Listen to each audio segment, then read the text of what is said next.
y salen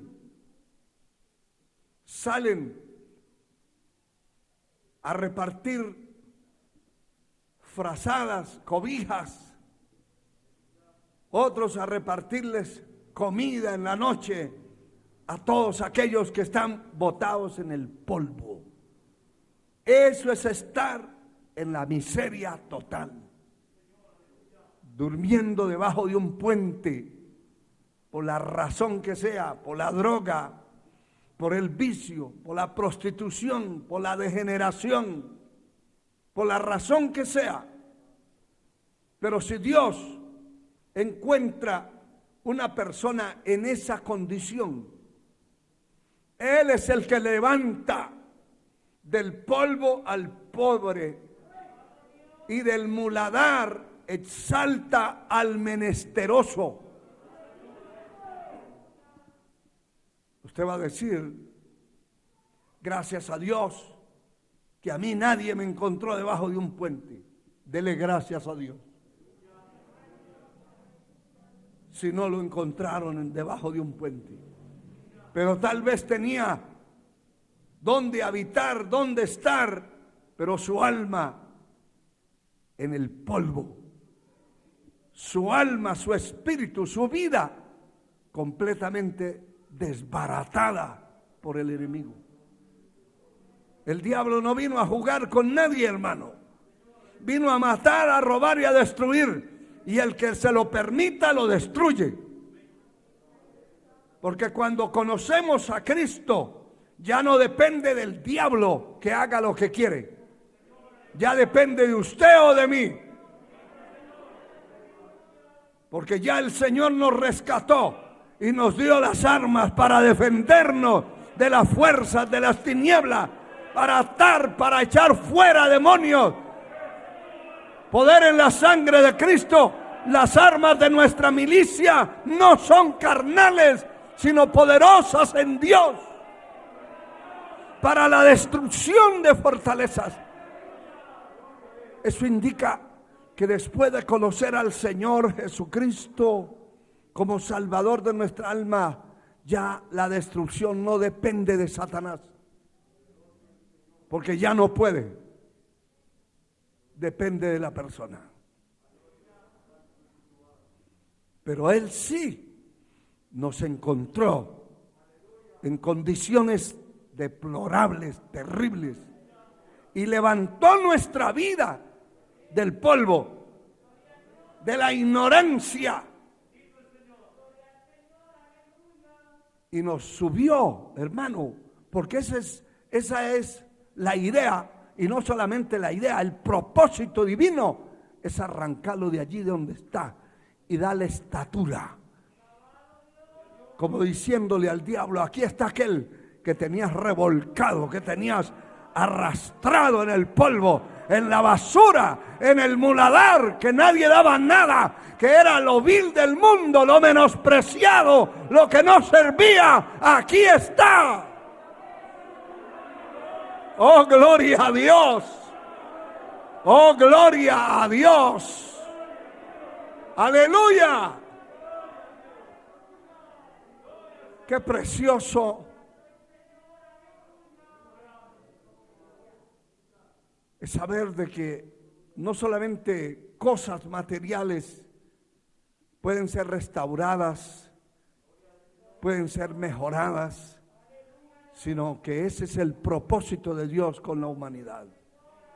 El Señor no vino a buscar gente preparada y gente ilustre y gente limpia. No, la palabra dice que Él vino a buscar y a salvar lo que se había perdido. No había esperanza, pero Él vino a eso, y vino a rescatar y a tomar en las manos, a limpiar con su sangre, a romper cadenas, a desbaratar yugos. Vino a deshacerle la obra al diablo. Que el Señor lo reprenda. Y el propósito divino es estaturar esa gente, a los seres humanos, irlos subiendo de estatura.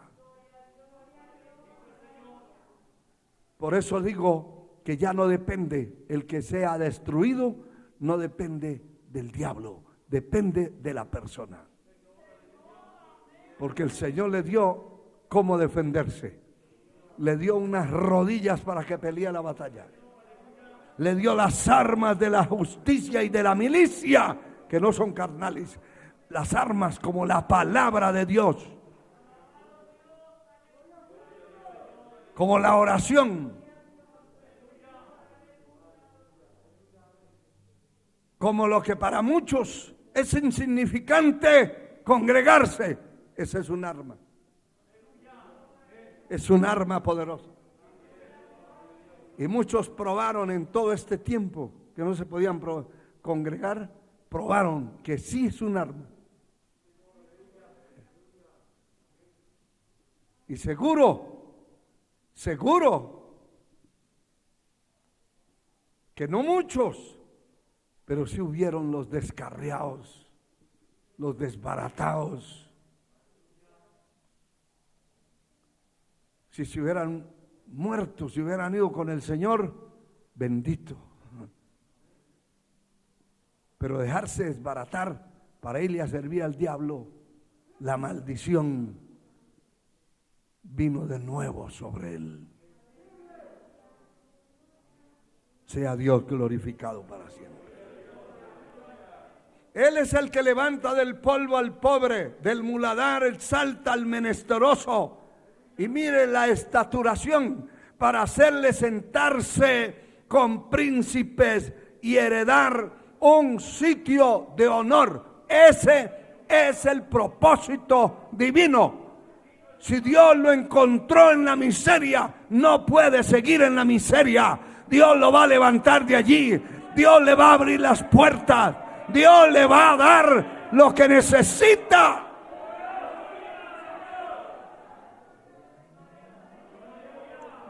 Hay que quitarse de la mente ese cuento. Es que yo nací ya estrellado. Lo que le faltaba era la manteca, el aceite para ser estrellado. Es que yo nací para vivir así, en la miseria. Eso no es bíblico.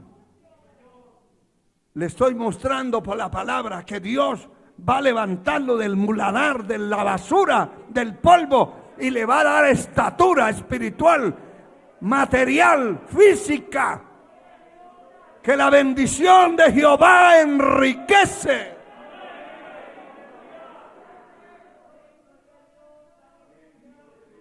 Una riqueza integral de un cristiano vivo.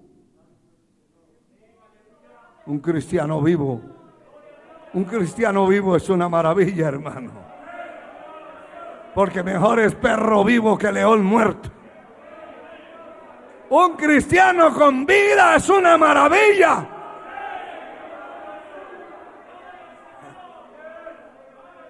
Porque el infierno lo tiene que respetar. El mundo lo tiene que respetar. El diablo lo tiene que respetar. La sangre de Cristo tiene poder.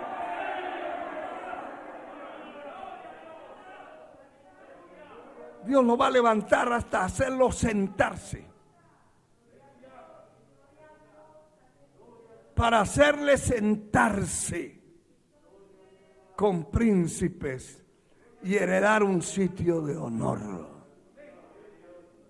Yo le aseguro, hermano, cualquiera de ustedes que sea fiel a Dios en todos los aspectos de la vida cristiana, que no se quedará en la estatura que conoció a Cristo. Eso es estancamiento o retroceso. Tiene que haber un ascenso. Debe haber un ascenso. En lo económico, un ascenso. En lo espiritual,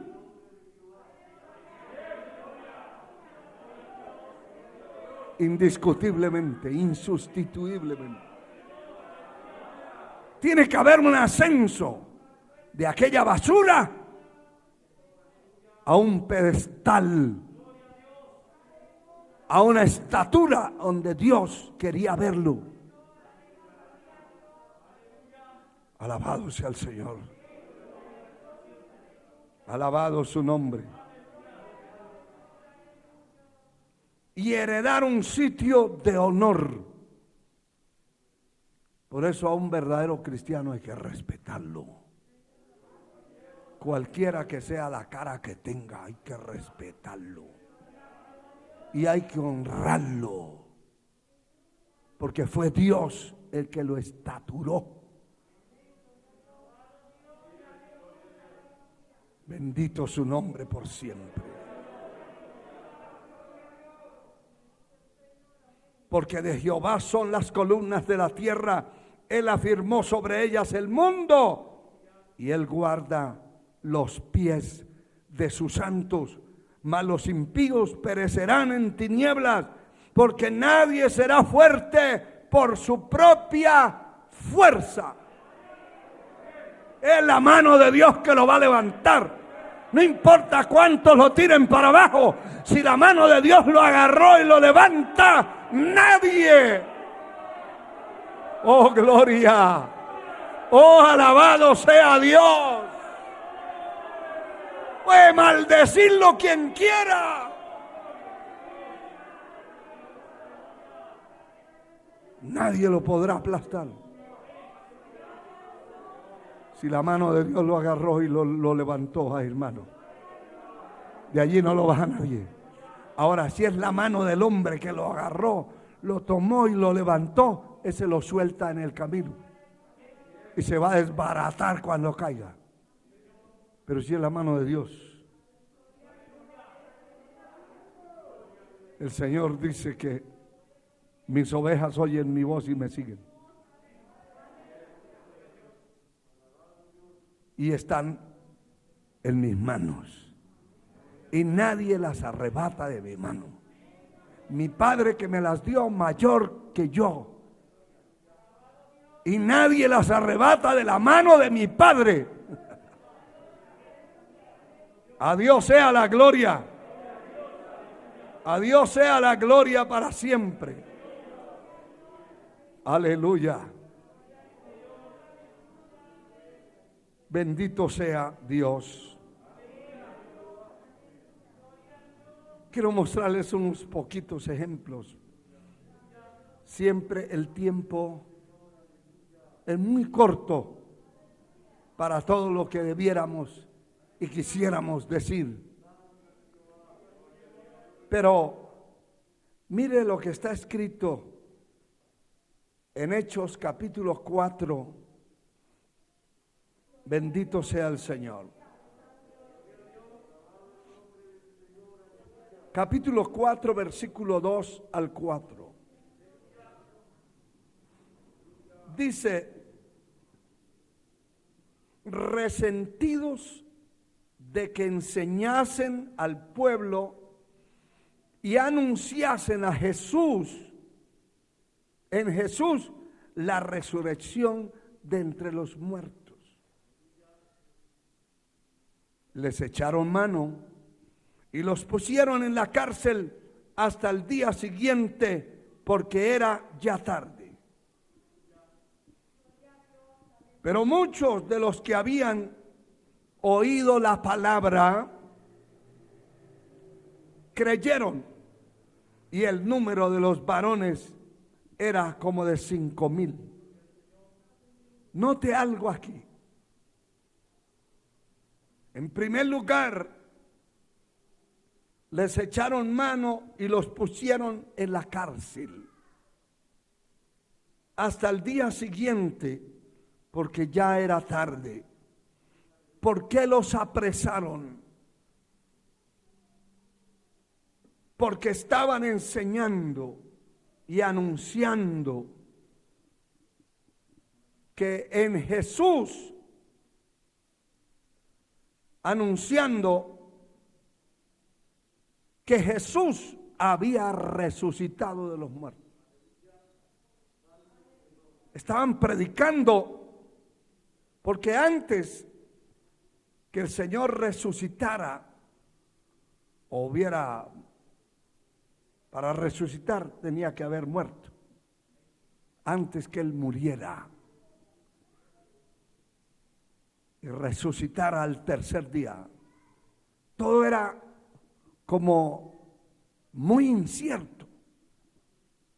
Todos esperaban en una forma material que Jesús nunca muriera. Lo veían muchos como una oportunidad política por las multitudes que iban tras él. Otros lo veían como un maestro. Otros lo veían como un hombre muy bueno. Por eso uno le dijo, maestro bueno, y el Señor de una vez, aunque lo era, le refutó eso. Y le dijo, ¿por qué me llamáis bueno? Bueno, solo Dios. Porque él lo estaba enmarcando dentro de un marco entre lo que el mundo llama gente buena.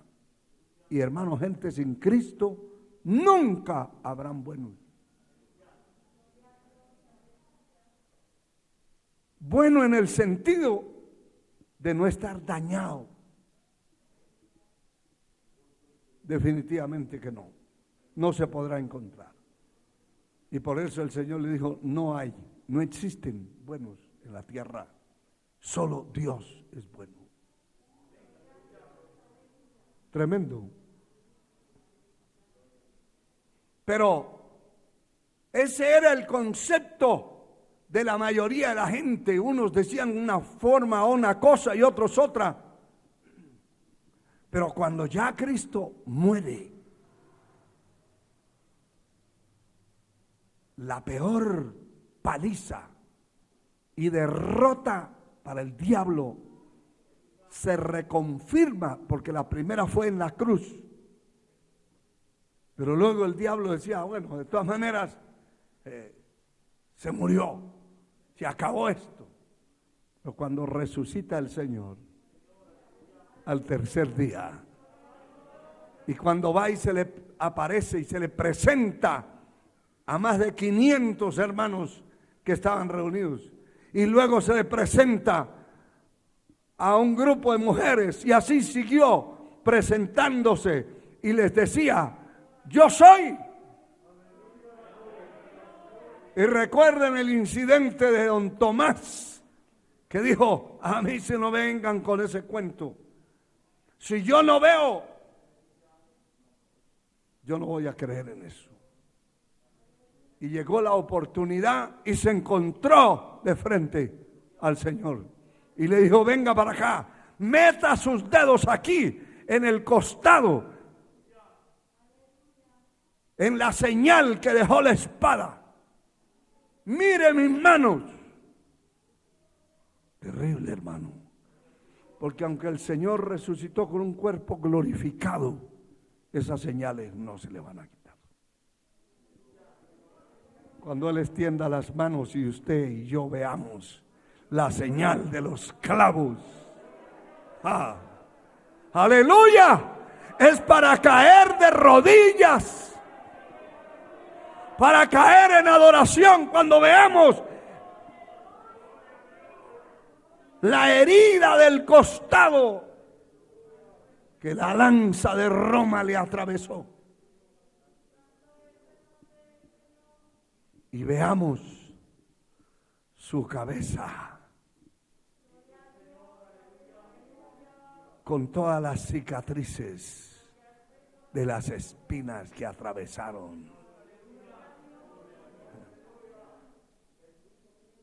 Esa fue la derrota, lo que selló la derrota definitiva del infierno.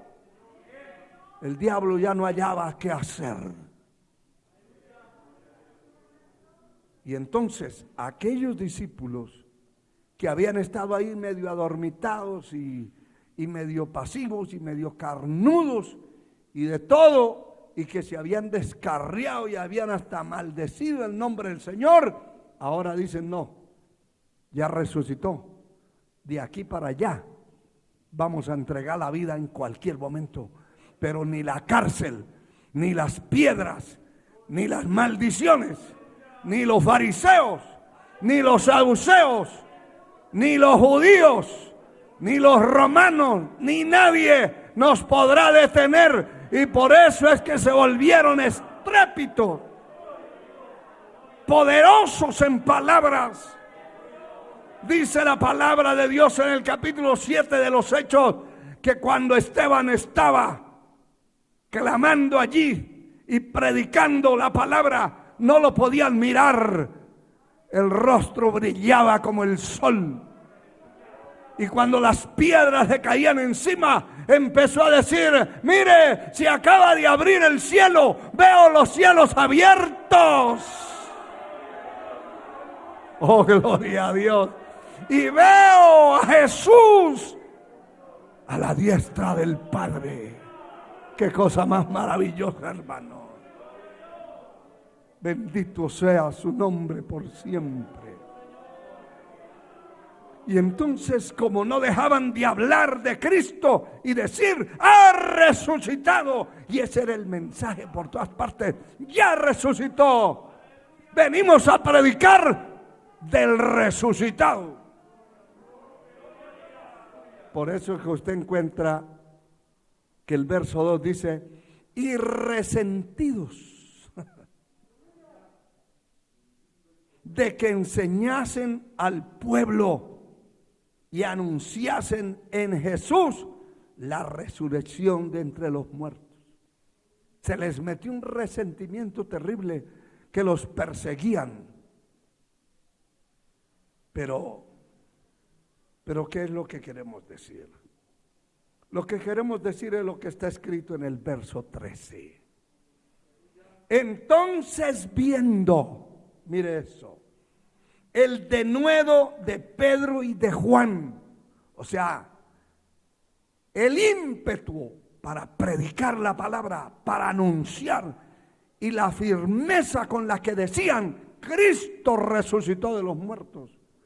Entonces dice, entonces viendo el denuedo de Pedro y de Juan, y aquí viene el tema que estamos desarrollando, sabiendo que eran hombres sin letras. Ay, hermano, qué pedrada de frente, en la pura frente, más fuerte que la que le pegó David al gigante Goliat.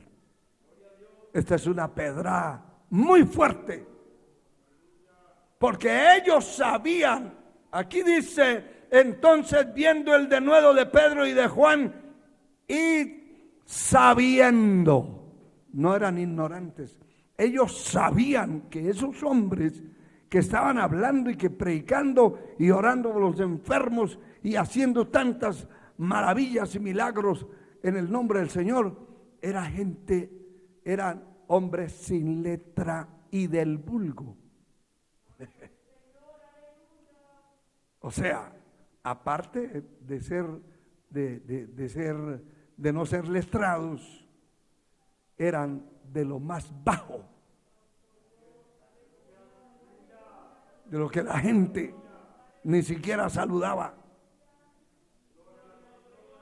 Eso era lo que los tenía con resentimiento, que ellos, siendo tan poderosos estudiados, doctores, intérpretes de las leyes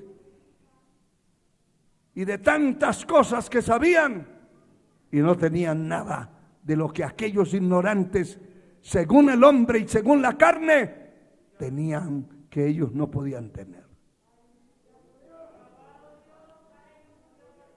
Porque eran sin letras y del vulgo, se espantaron. Dice que se maravillaban y le reconocían que habían estado con Jesús. ¿Cuántos de ustedes están con Jesús? ¿Cuántos son de Cristo? Eso es grande, hermano, porque nos hemos acercado, nos hemos arrimado, nos hemos fusionado con el Dios de la vida, con el tronco principal. Y esa vida se ha transmitido a nosotros. Bendito sea Dios. Cualquiera de ustedes que se sienta ahí como medio acomplejado. Algunos dicen, si yo tuviera otra cara, otra figura afuera. Eso no se trata de la cara. Hay caras bonitas que no sirven para nada. No se trata de la cara, ni del apellido, ni de la estatura.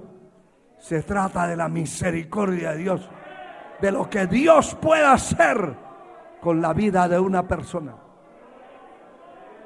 A Dios sea la gloria por siempre. Aleluya. Mire, hermano, voy corriendo porque ya el tiempo me va premiando, pero mire lo que está escrito en el libro de los Jueces, el capítulo 6. Jueces capítulo 6, versículos 15, dice la palabra: entonces le respondió: ah, Señor mío, ¿con qué salvaré yo a Israel? He aquí mi familia es pobre en Manasés, y yo el menor de la casa de mi padre. Tenía las de perder. El Señor le está diciendo: con esa tu fuerza salvarás a Israel. Ay, Señor, está equivocado. No sabe quién soy yo. No sabe que mi familia es la más pobre. Como pobre, no tenía voz ni voto. Y yo, el menor de todos. Porque los mayores, los primogénitos, eran los considerados como privilegiados, como ilustres, como poderosos. Pero un pobre que nació por allá, y peor si pasaba del número 7, ya ese no era considerado ni siquiera dentro de la familia así como importante.